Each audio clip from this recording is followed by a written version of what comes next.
welcome to my channel, After Dark Coffee and Crime. If you are a regular here, it is good to see you back with me again, and I look forward to chatting with you if you are with me during the live premiere. If you are new, hi and a really warm welcome. You know, the channel's growing each week and we are a friendly bunch, and I hope that you enjoy chatting with us when we go live if you are there. So in today's case, I'm going to be looking at the case of Abby Choi. Abby Choi was murdered and dismembered, and the perpetrators for that have been arrested and charged. It is a current and ongoing case.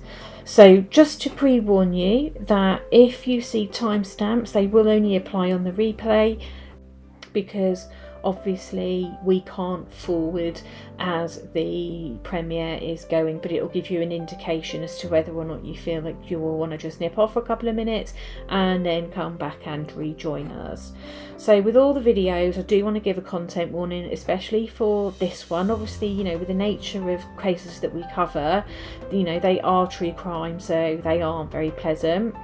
And obviously with this particular case, we are going to be talking about Abby Choi's murder and cover dismemberment and touches on cannibalism, and this just may be a bit too much for some people. So if it is a topic that you can't listen to right now, we totally understand that, and you know, please do switch off from this and then do come back at another time, and hopefully the next case will be more suited to you. With all the information that I am sharing with you, it is information that I have researched on the internet, news articles, seen on the news, you know, news coverages, and if there is a discovery on any of the cases, I will access those, and obviously where there have been court hearings, I also watch those as well. And this is so that I can bring to the table the most accurate information as what's happened for the case, so that we can share the victim's story and give them a voice and give it in the most reliable way. And it is only designed to be for informational and educational purposes only. So therefore it is not designed to cause any upset to anyone that may have experienced similar, or you know, may know someone who is connected to this family. So please do just keep chat nice and polite, and you know, just remember, people do see this, and if you have, you know, someone close to you that's been through something similar, or you know people and it is distressing, you know, people want to be able to feel safe in the chat, so please just do be respectful. So if you know me by now, you do know I like to just give a little bit of background of the people that I am talking about during these cases. So who was Abby Choi? So Abby Choi was born in 1994, and at the time of her murder she was just 28 years old. She was a social media influencer, and she had a huge following over on Instagram, and she was a model who came from a very wealthy family, and she was the eldest of 3 daughters, and she actually got married very young to her ex-husband Alex Kwong, and when they were both 18, they got married and then went on to have 2 sons. So as you can see, they were married very, very early in their life, but unfortunately the marriage didn't last for long and they divorced 4 years later. But Abby did remain close to her husband's family, and she went on to marry Chris Tam in 2016. So that's her new husband, and they also went on then to have 2 children, so she had 4 children in total. His dad was the founder of a restaurant chain, Tamja Yunnan Missian. However, their marriage is said to have not been legally registered. So they had the ceremony, but they didn't actually sign anything, and it wasn't legally registered. And because they hadn't done that, they were both very independently financial from each other. And when you kind of hear what goes on within this case, you know, you may understand why that she did that. And obviously, you know, her partner has got obviously a very wealthy background as well, and it suited both of them and they were happy with that arrangement. Abby led a really glorious lifestyle. She went to fashion shows and photo shoots. She attended a Dior show at Paris Fashion Weekend and had been featured in the international publications like Elle and Vogue and Harper's Bazaar, and she was considered one of the most sought after influencers in her industry. Abby was described by many people as a kind person. What we, see a lot with icons in the media and social media influencers and, actors and singers, sometimes they're not the most pleasant people to get along with or, come across. And she was said to always want to help people, and, she would just do whatever she could to make someone's day better. And it is said that people sort of thought of her that if you were her friend or you were part of her family, you were blessed. And this was evident in how she continued to care for her ex-husband's family, and obviously she maintained that good relationship with Alex. And this is even though she's moved on and she's had children with her new partner. They just got on so well, and that speaks volumes for her, because that's not something many people would be able to do. Abby went on to buy her mother and father-in-law a luxury apartment in Kadori Hills, and she actually put it in her former father-in-law's name, Kwong Kao. I hope I am pronouncing these names right. Apologies if I am not. They are obviously unusual to me, so hopefully I am, but if not, my apologies. And this apartment was located in one of Hong Kong's most prestigious addresses, and the neighbourhood was home to some of the city's wealthiest of people there.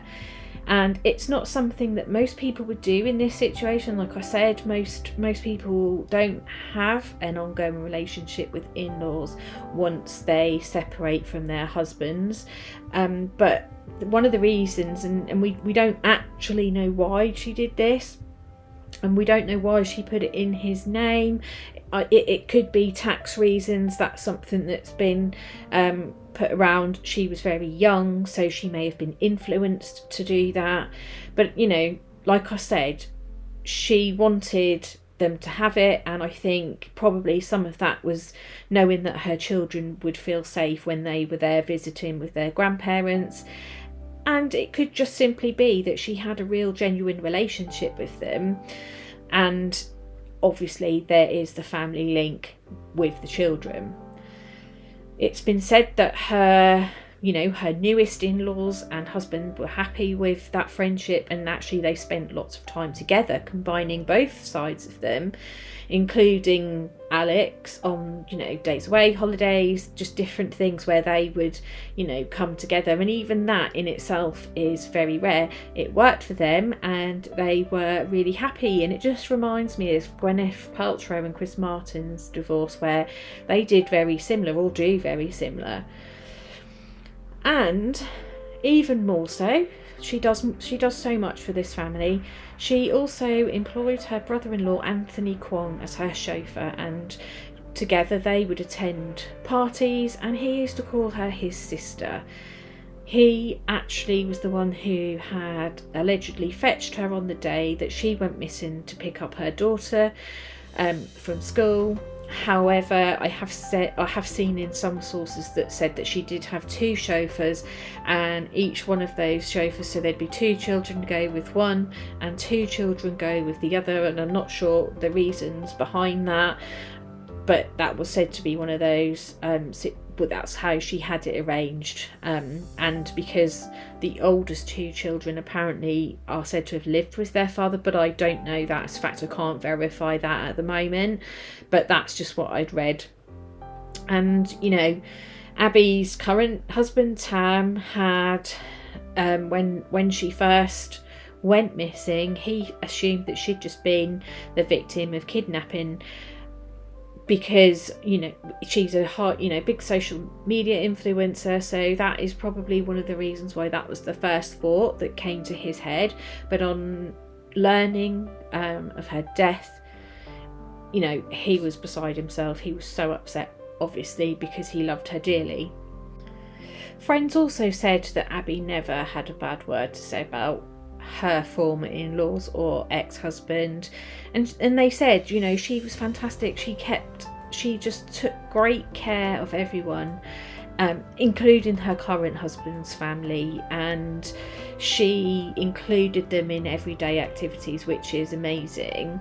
And you can see, like, the picture this builds up of how much she cared about her family. Now, this is what partly makes me wonder as to why she kept her finances separate and why they didn't marry officially. So perhaps maybe if anything then went wrong again, that she didn't have that same pressure, because obviously getting remarried and then having two sets of in-laws to look after longer term, it wouldn't be ideal. So that's what made me sort of wonder if that's why she didn't actually officially do that. I mean, obviously between them they're both financially well off anyway, but that is just a thought that crossed my mind. And here is some factors now about her in-laws and her ex-husband, and these will build a picture up of why we think what happened has happened. So the motive for this was believed to be the result of a money dispute, and this money dispute was said to be over $12 million, and I think that's in US dollars. Some of it is in Hong Kong dollars. And this apartment was bought, as I said, and put in her father-in-law's name. And because it was in her father-in-law's name, she needed to find out if she could sell it. So she was informed, A, she'd have no problem selling the property, and she just needed to prove that the money that was paid for it was by her, and she was able to do that, and she was able to then put it on the market. And what she said was that she would put her father-in-law and mother-in-law into a new property. However, this wasn't good enough for them, and I don't know why that is. Maybe because it was a possible downgrade, it wasn't as luxurious, it wasn't in a good location, that kind of thing. However, you know, I mean, most people would be ever so grateful for, you know, having that opportunity to have had that, and still, you know that they're going to be looked after in, you know, the events when they move the property and stuff like that. Much further down the line, we have then learned that her ex-brother-in-law Anthony Kwong had a history of financial problems. He was actually sued by Citibank in 2019 for a debt of Hong Kong dollar 238,000, which is quite a lot. And he also, because he and Abby did, you know, work some sideline businesses together, and one of those was Pink Lady Holdings Limited, and it was a Bear Snack Limited company. It's not one that I've heard of, but that was a company that they had, and it was a food store which sold pancakes, and they were actually sued for contractual disputes among the amount of 130,000 Hong Kong dollars. Her ex-husband, Alex, he did not have a job and had been wanted for years by the police because he'd actually jumped bail from a fraud case, and Kwong reportedly defrauded several victims of about $860,000, and I believe that to be US, so I'm not sure why some of it is in US and some of it is in Hong Kong, but this seemed to be the amount for what he had reportedly defrauded, and this was because one time he'd claimed that he was involved in a gold investment business, and this obviously caught up with him, and in the end he was sued for debts of more than 1.6 million Hong Kong dollars. I'm not quite sure what that value is actually translated, but with Abby, you know, he shared a son and a daughter with her, and you know, they were her world, and whatever the situation was with her ex-partner and her family, the children were the main priority, and maybe that's why she tried to keep the peace and keep everybody happy. She seemed to be the kind of person that would want people to feel happy and be safe. It's also been said that her ex-father-in-law has a mistress, or had a mistress, and was also a Hong Kong policeman, and it kind of explains why he had some knowledge with what he did when he was dismembering her body. He, you know, as a policeman, he would have had a lot of knowledge on this, and so obviously he wanted to make sure that he wasn't caught. So he then obviously went and purchased raincoats, so obviously they didn't get blood spatter on themselves, face shields, and they also had what they boat sails, I think it was, around the walls of the area that they were dismembering her body, so again that there was no blood spatter that would obviously go up the walls there. And he, you know, the dad had also been accused of sexual assault and rape in the past, which is something that Abby didn't know anything about.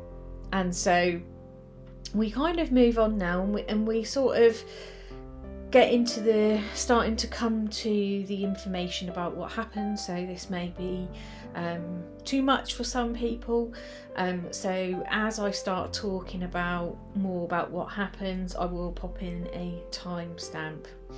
So just before she was murdered, Abby had posted a post on her Instagram, and she'd actually pinned it as well, and this was on the 15th of February, and the model had shared her latest, but sadly it would be her last ever magazine cover. So obviously she was very proud of this, and she wrote about how grateful she had been for the recognition that she gets and the continued support from the people around her, and obviously people who follow and support her social media. So, you know, that was the last thing that, you know, her family and friends and people who follow her got to, you know, see from her. After that, she went missing on the 21st of February, according to what I have read, and Abby's husband Tam had just initially thought she was the victim of kidnapping. I mean, she is, you know, she's a high profile person in the world of social media, so, you know, these things are a possibility, and obviously having wealth behind her as well, having a wealthy background, wealthy family, you know, that kind of thing can attract the wrong people, you know, to kidnap for ransom money and that kind of thing. However, on learning that she had actually passed away, her husband, you know, he was devastated. He burst into tears, and you know, they believed, as the days sort of, you know, progressed with the investigations, they believed that she had actually died at the hands of her ex-husband Alex Kwong and his family, which would be his father-in-law. And although mother-in-law didn't directly physically do anything, she is thought to have sort of, you know, prevented the course of justice.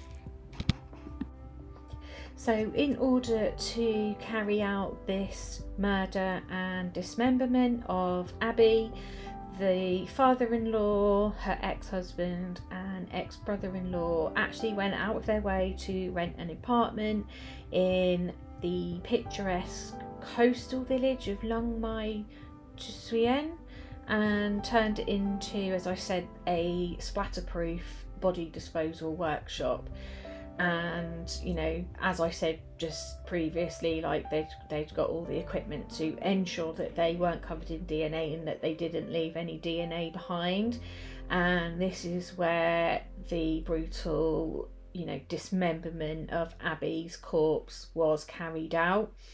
And this is where they later found her concealed in pots of soup. So as we now go into this, you may want to just switch the volume off or pop back in about 2-3 minutes, just so that if you don't want to hear it, you don't hear the grim details, because they aren't very nice at all. So their flat was arranged meticulously by them, as I said, and it was also said by the police superintendent, Aling Chung-Nga Lun, at a press conference that he held on the 25th of February. He said, or what we know is that there were tools that were used to dismember her body found in the flat, and this included a meat grinder, chainsaws, the gloves and masks and coat that I mentioned, and obviously the windsail had been put up and that kind of thing. So we know they were super careful about getting their DNA in anywhere else. They wanted to ensure that nothing was left behind on them or in that room. And then what we then found out was that when they look back at the case, so obviously once they're found Abby and they're going through to catch everything up and see what has happened, they go back to the beginning and they see some CCTV, and they know that on the 21st of February, this is where Abby goes missing, and this is where the CCTV has picked her up as getting into the car which her brother-in-law Anthony Kwong allegedly drove. And we know that on this journey the car is stopped, and Abby's ex-husband joins them in the car. And although he's got a history of criminal activity, it's nothing in, the seriousness of what plays out in this situation. And the police said it wasn't clear what happened to her next, but they said obviously she was reported missing a bit later on because she didn't pick up her child, and a description of her that she was last seen wearing a white t-shirt, white trousers and white slippers, carrying a purple handbag, was issued. So, on the 22nd of February, the search for her begins, and then sadly on the 24th of February, the headless corpse of Abby Choi was discovered at Taj Po village in Hong Kong. Sadly, parts of Abby's body are found in Tai Po as well, so not just her head but other parts of her body, and police say that they see this electric handsaw and meat grinder, and they had been used to mince up human flesh, which is just unfathomable. We then later go on to learn that body parts were left in the refrigerator that was in this accommodation, and some of these body parts were actually cooked as well. The fridge actually had 2 dismembered human legs, and as I said, there was 2 pots full of soup, and these had carrots, green radishes and mincemeat, and investigators suspected to be what was human remains. And the police did fully analyse the soup, and a skull and some ribs were also found in this soup. And what they found was in the back of Abby's skull there was a large hole in it, so they believed that she had been given a blow to her head and that knocked her unconscious while she was in that car. And after this murder comes to light, the police first arrested their 3 suspects on the 25th, so it didn't actually take them very long to catch up with the culprits of this. As I said, one of them was her ex-brother-in-law Anthony, the man that used to call her his sister. So after the manhunt for Alex's dad, him and his brother, his mum was also arrested with them, and then a fifth person was arrested because this person was a 47-year-old woman. She had been arrested because she had allegedly tried to help Alex flee from Hong Kong. Following that, we know that they had found some initial body parts belonging to Abby, however there were parts missing. So there was then a big sort of hunt to look for the remaining missing body parts, and they sort of searched through the North East New Territories landfill, which you can see up here in the picture, and they were looking for missing hands and the actual torso. It's an active investigation, and they were speaking to the villagers in that area, and they just looking for more information to help them solve this case. And they eventually came across the hands, and they then had the DNA results, which said from the recovered head that they had that these did belong to Abby. Now, to me, the fact that they've cooked up a soup, I don't know whether or not they were planning on eating it. They've gone to an extreme of putting vegetables in it and cooking it up, not even just putting it together and then kind of just leaving it there. They were cooking body parts up, so it makes me think that they were actually going to eat them as one way of completely, obviously, getting rid of any body parts that they could do by ingesting them and then obviously passing them when they go to the toilet.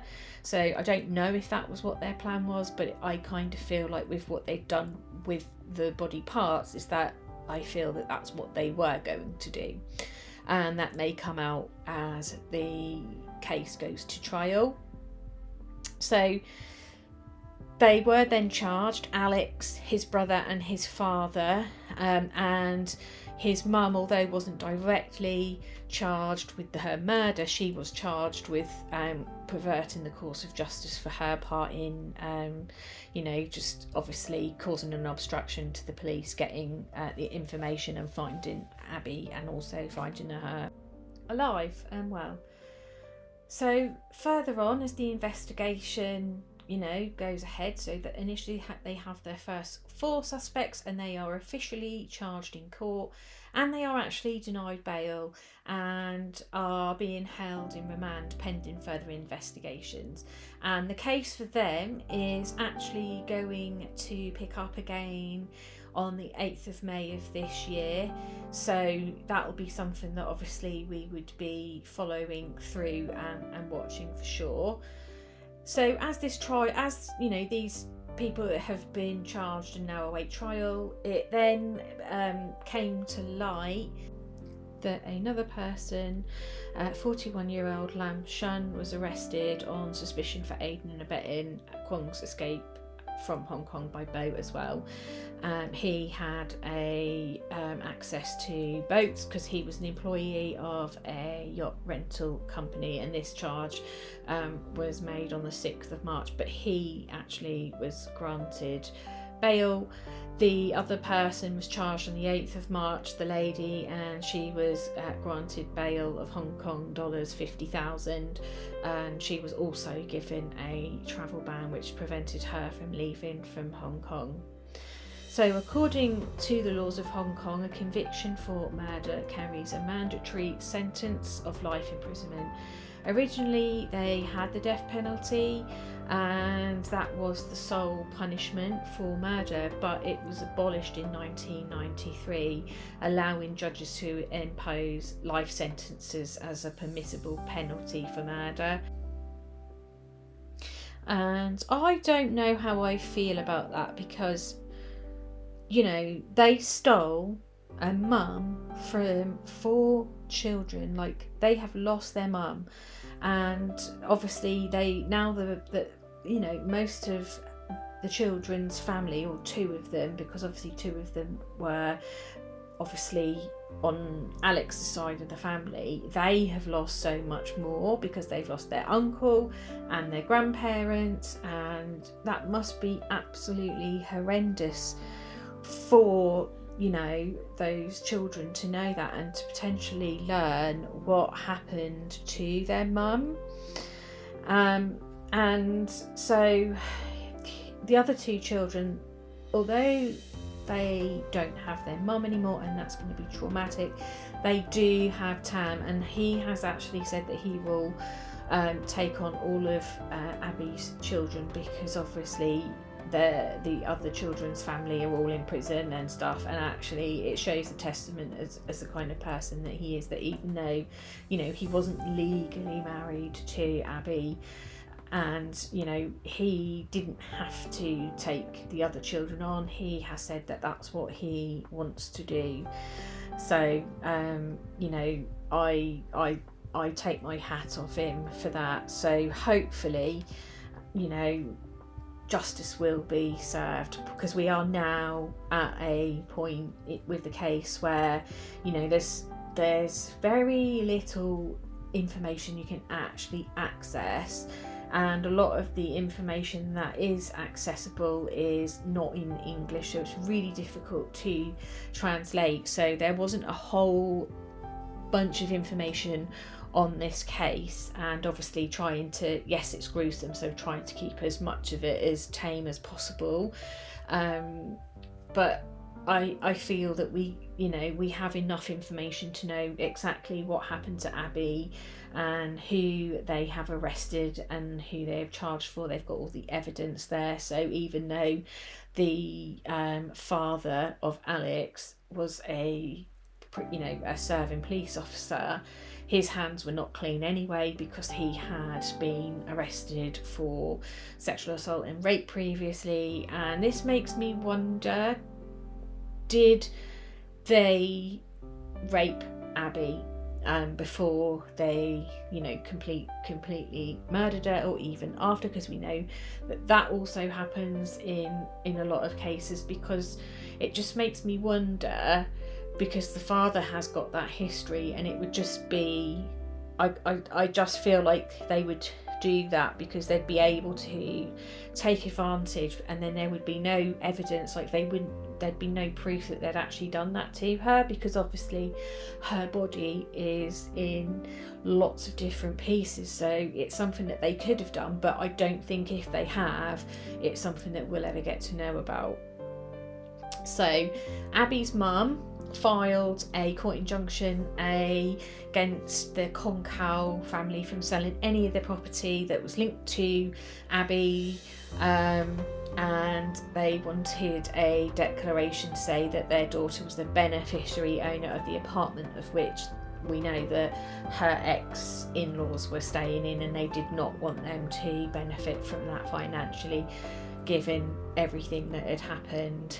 So in total, the police say that there have been 7 suspects arrested so far, and this consists of the former husband, Alex Kwong Kong Choi, who was 28 and obviously was Abby's former husband, Anthony Kwong Kong Kit, and he was Alex's brother and Abby's brother-in-law, as we know. Then we have Kwong Kao, which is Alex's and Anthony's dad, who is charged with her murder. And then we have the other parties that we have the lesser charge but are, you know, involved, and they are named. So we have Jenny Lee Soo Hong, Alex and Anthony's mother and former mother-in-law to Abby, NG Chi Wing, Kwong Kao's mistress, and she is charged with assisting the murder suspect, being her partner, well, not her partner, but the person that she's having the affair with. Then there's Henry Lam Shun, Alec Kwong's friend. He is charged with abetting a murder suspect.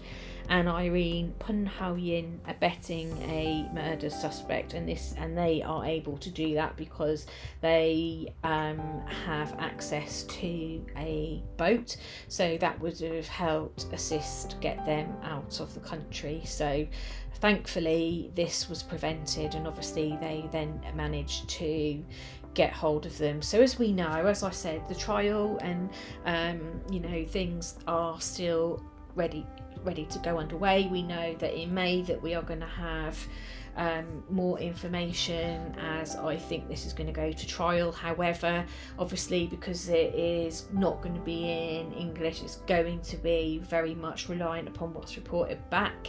If we get much at all from that, it just depends, because now it's been reported on. We may just get that they've been charged with this and this is the outcome. I'm not so sure how much more information that we'll get from this, but we know that this is a deeply disturbing case, and there's so much that we don't know and we probably won't know. I have a strong feeling that they probably assaulted her sexually when she was unconscious. I feel that that's what they did. I don't know, it's just I feel that they would be in a position to do that, and I feel with the dad's background and that, I feel that that would be something that even if it was just him, it would happen.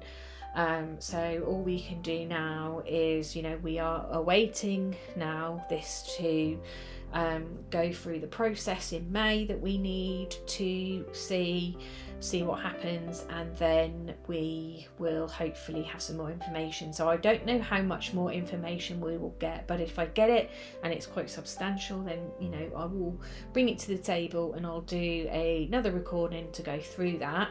But if it is just an update, then I will just pop it on my shorts, because it is quite gruesome. So like I said, I will update. It may take a bit of time from when they actually resume back together in May, but as soon as I have that, I will pop back. So that is all for now. I hope this was interesting to you, and obviously if it's something that you've just come across, then I hope it wasn't too bad, but I hope it was of interest, and as soon as I have an update, I will give you that, guys. So I will see you all very soon on the next podcast. Bye for now.